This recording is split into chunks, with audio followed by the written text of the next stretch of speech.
ياخذها ايمن دحمي بالبوكس، يخرج على كره توصل الى يوسف بشة في عكس الهجمه الى اياد بالوافي. يتعدى اياد بالوافي، يراوغ يتوغل رويدا اياد بالوافي. اياد بالوافي ايش يعمل؟ يفتح على الزاويه يسدد وجول. جول! الهدف الاول للسي اس اس، الهدف الاول اياد بالوافي. الله الله الله! معطى جديد في مباراة اليوم. هاي صورة الهدف، صورة الإعادة. يتوغل اياد، استنيت انه باش يفتح الزاوية لليمين وذكية برشا لانه وجه مدافع العمران، خليه يركز ربما مع متيابا اللي كان موجود على الجهة اليمنى. بالكرة يوصلها لليسار، هشام بكار يدخل ال 18 متر، بكار والجول. جول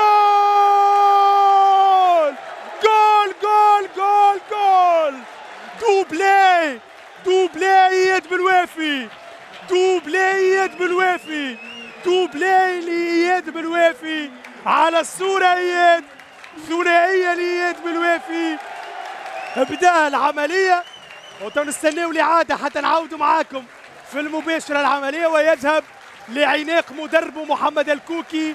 اياد بالوافي جول، جول في 50 دقيقة لعب في المباراة.